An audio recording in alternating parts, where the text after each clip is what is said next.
अब एक नई जिम्मेदारी उन्हें मिली है। आइए बात करते हैं कितना तैयार है नई जिम्मेदारी के लिए। सर, नेता प्रतिपक्ष का जिम्मा अब आपके हवाले किया गया है, किस तरीके से देखते हैं, सरकार को किस तरीके से दिया जाएगा? एक नई जिम्मेवारी नेता प्रतिपक्ष के नाते हमारे ऊपर जो दी गई है पार्टी के नेतृत्व द्वारा, पार्टी के नेतृत्व को मैं आभार व्यक्त करता हूं। प्रधानमंत्री जी का विशेष तौर से, आदरणीय जगत प्रकाश नड्डा जो हमारी पार्टी के राष्ट्रीय अध्यक्ष हैं, हम पूरी जिम्मेवारी के साथ इस जिम्मेवारी को निभाएंगे और पूरे ताकत के साथ निभाएंगे, विधानसभा के अंदर, विधानसभा के बाहर। और आपने इस बात को देखा होगा कि हिमाचल के इतिहास में ये पहली बार हुआ कि 14 दिन के कार्यकाल में ही लोग सड़कों पर आ गए जनविरोधी नीतियों के खिलाफ। और इससे साबित होता है कि हिमाचल एक अलग मोड में जाने जा रहा है आने वाले समय में, जहां किसी भी गलत बात को बर्दाश्त नहीं करेगा।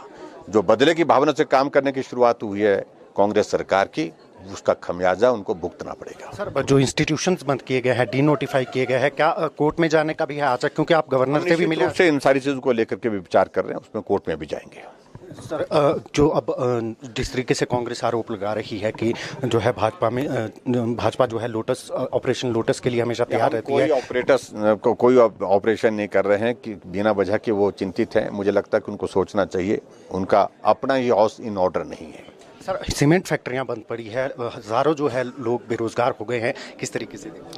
तो इन सारी बातों का जवाब उनसे लेना चाहिए। मुझे लगता है कि ये हिमाचल में पहली बार हुआ कि सीमेंट इंडस्ट्री बंद हुई, कभी नहीं बंद हुई। कभी आते मैनेजमेंट के ऐसे इश्यूज आते हैं जिस पर मध्यस्थता करनी पड़ती है, दोनों पक्षों को बुलाना पड़ता है, बिठाना पड़ता है, बात करनी पड़ती है। और हमने की है, एक बार नहीं अनेक बार की है, लेकिन यहाँ इंडस्ट्री बंद करके चले गए। सर, JOAIT का पेपर अभी लीक हो गया है, उस पर क्या कहेंगे? क्योंकि आपके समय में पुलिस भर्ती का मामला बहुत उठाया गया था, क्या मांग कर रहे हैं? तो हमारे टाइम में जो पुलिस भर्ती, उसमें पुलिस की भर्ती की प्रक्रिया बाद में नए टेस्ट करके पूर्ण कर दी गई है।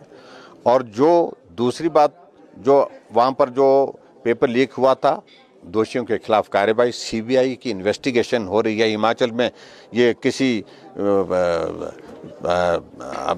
सरकार ने आज से पहले बहुत कम किया है कि इन्वेस्टिगेशन को CBI के सुपुर्द किया है, हमने किया है।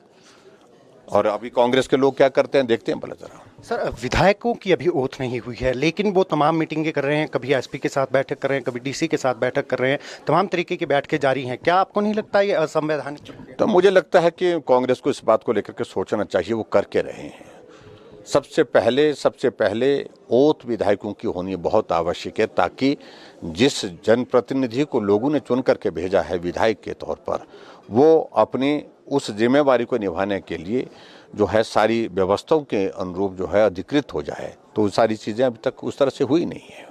धन्यवाद सर। तो ये थे हमारे साथ मुख्यमंत्री जयराम ठाकुर, पूर्व मुख्यमंत्री जयराम ठाकुर, जिन्होंने साफ तौर पर कहा है कि कांग्रेस को विचार करने की आवश्यकता है, किस तरीके से जो है वो कार्य कर रहे हैं उनके विधायक, जो अभी ओथ नहीं हुई है, और ओथ दिलाना जो है विधायकों को सबसे ज़्यादा जरूरी है। कैमरामैन सुशांत के साथ दैनिक सवेरा TV के लिए शिमला से गजेंद्र शर्मा।